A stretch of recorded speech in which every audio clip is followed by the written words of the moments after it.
నమస్తే అండి. నేను మీ భవానీ కుసుమని. నేను బాగున్నాను. మీరు బాగున్నారనుకుంటున్నాను. అందరం బాగుండాలని ఆ భగవంతుడిని వేడుకుంటూ, ఈరోజు మళ్ళా ఒక విషయం, మంచి విషయం చెప్పుకుందామండి.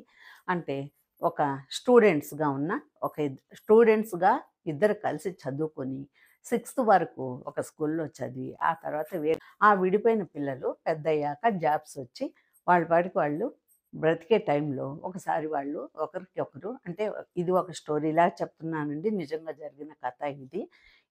ఇది వాళ్ళిద్దరూ ఒక వయసు వచ్చిన తర్వాత ఒకసారి కలుసుకున్నారు. ఒక 30, 35 ఏళ్ల వయసు వాళ్ళ వాళ్ళ పొజిషన్ ఎట్లుందంటే ఒకరు రిచ్‌గా, ఒకరు ఏమంటే మిడిల్ క్లాస్‌గా ఉన్నారు.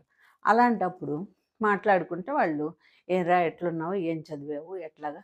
మనిద్దరం చిన్నప్పుడు ఒకలాగే సిక్స్త్ వరకు బాగా చదివాము.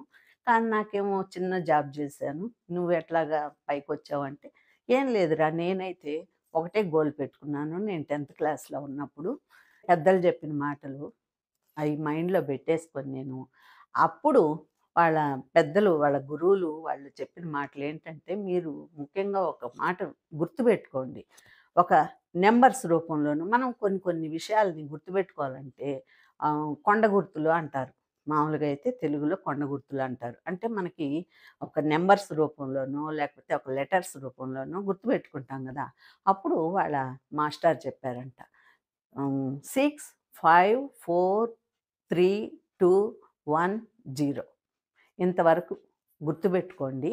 ఇప్పుడు ఈ నంబర్స్‌ని మీరు అనుసరించారంటే మీకు ఖచ్చితంగా మీరనుకున్న గోల్ చేరతారు అని చెప్పాడు. నేను అదే పాటించాను అని చెప్పాడు. అప్పుడు ఏంటది? ఏం నంబర్సు? ఆ నంబర్స్‌కి మీనింగ్ ఏంటి? అని అడిగినప్పుడు ఆ అబ్బాయి ఏం చెప్పాడంటే 6 అంటే నాకు నా చదువు వలన 1,00,000 అంటే 6 డిజిట్స్‌తో వచ్చేది 1,00,000. 1,00,000 తోటి నాకు సాలరీ ఉండాలి. అంటే ఒక మినిమమ్ స్టార్టింగ్ ఒక జాబ్‌లో చేరినప్పుడు 1,00,000 అన్నా ఉండాలి అన్నట్టుగా. అంటే ఇవాళ రేపు కాలంలో 1,00,000 లేనిది జీవితాలు గడవట్లేదు. అంటే పిల్లలు, తల్లి, తండ్రి, భార్య, భర్త బాగుండాలి అంటే అప్పటికే అతనికి ఇద్దరు పిల్లలున్నారు. ఇద్దరు బిడ్డలు అంటే అమ్మాయి, అబ్బాయి ఉన్నారు. భార్య ఉంది. తల్లి, తండ్రి ఉన్నారు. ఇంతమంది ఉన్నప్పుడు వాళ్ళకి రూ. 1,00,000 లేనిది జాబు జరగదు గదండీ!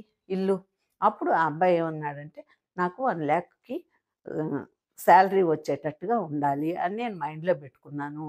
అప్పుడు ఆ మైండ్‌లో అది పెట్టుకున్నాను.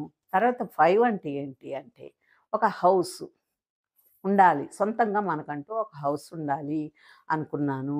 తర్వాత 4 అంటే ఒక ఫోర్ వీలర్ ఉండాలి అనుకున్నాను. అంటే కారు.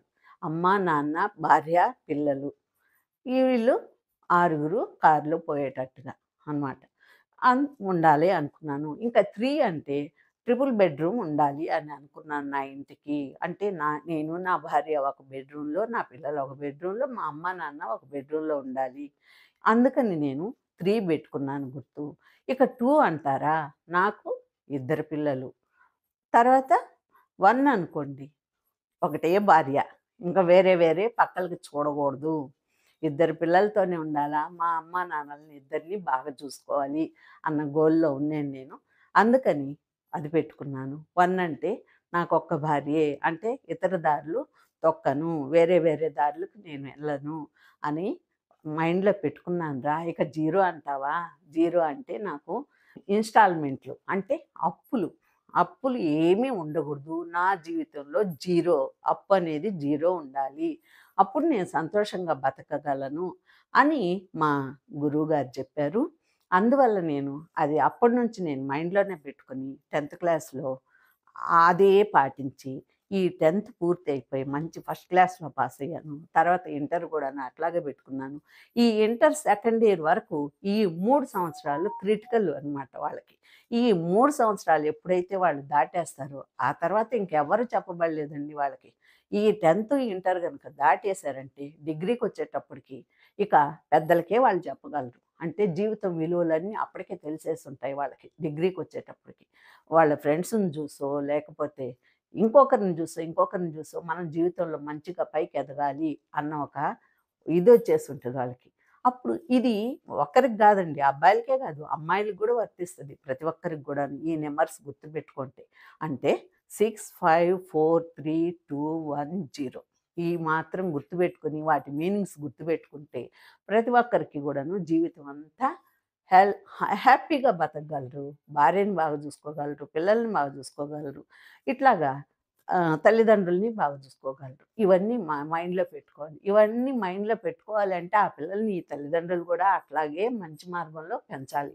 ఈ తల్లిదండ్రులు మంచి మార్గంలో పెంచాలి అంటే ఒక 12 ఏళ్ళు, 13 ఏళ్ళు వచ్చేదాకా గూడాను వీళ్ళకి మంచి మాటలు చెప్తూ, అంటే పాతకాలంలో అమ్మమ్మలు, తాతయ్యలు, నానమ్మలు వీళ్ళందరూ ఏం చెప్పేవాళ్ళు? చందమామ కథలు చెప్పేవాళ్ళు. అవి అప్పుడు వాళ్ళు వినేవాళ్ళు. ఇప్పుడేందంటే మోరల్ చెప్పాలి కొంచెం. ఫ్యూచర్‌లో ఎలా ఉండాలి? పెద్దవాళ్ళని ఎట్లా గౌరవించాలి? పెద్దవాళ్ళని ఎట్లా ఆదరించాలి? అనేవన్నీ చెప్పినప్పుడు, ఈరోజు మనకు మంచి చేసినప్పుడు బయట సమాజంలో గూడా వాళ్ళు మంచి చేయగలరు.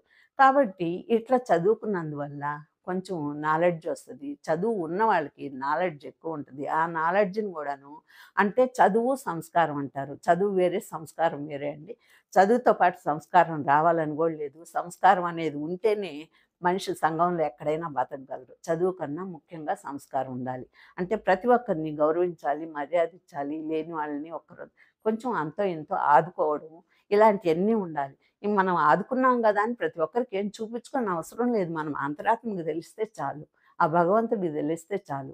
అందువల్ల మనకు తోచినంత సాయం ఎవరో ఒకరికి చెయ్యాలి. కనీసం మాట సాయం చేసినా చాలు అక్కడికి. ఎందుకంటే మనం పెట్టలేని స్థితిలో ఉన్నా కనీసం ఒక మాట చెప్పామనుకోండి, ఈ దారిలో వెళ్ళండి, ఈ దారిలో వెళ్ళండి అని సహాయం చేస్తే అప్పుడు గూడా వాళ్ళు బాగుపడతారు. అట్లాగా ఆ పెద్దాయన, ఆ గురువుగారు ఈ అబ్బాయికి చెప్పినందువల్ల, ఈ అబ్బాయి అదే పాటించినందువల్ల తన జీవితంలో అన్నీ సాధించుకున్నాడు. అన్నీ సాధించుకోగలిగి తను ఒక మంచి ఆహ్, హస్బెండ్‌గా అయ్యాడు. అది ఆ అబ్బాయి ఈ అబ్బాయికి చెప్పాడనమాట. అంటే ఇట్లాగ నేను కరెక్ట్‌గా ఫాలో అయ్యాను గాబట్టి నేను నా గోల్ నేను రీచ్ అవ్వగలిగాను అనని. దీంట్లో ఏందంటే నీతి, అత్యాశకు పోలేదు ఆ అబ్బాయి. కనీసం తను అనుకున్న వరకే నేను పోవాలనుకున్నాడు. మళ్ళా అత్యాశ ఎక్కువైతే గూడాను కొంచెం కష్టమే కాబట్టి అత్యాశకు పోకుండా తను తన జీవితం తనని నమ్ముకున్నోళ్ళని బాగా చూసుకోవాలి అన్న ఆశతోటి పైకొచ్చాడు. హ్యాపీగా జీవిస్తున్నాడు. ఇంకొకసారి మళ్ళా ఇంకొక వీడియోతో మీ ముందుకొస్తాను.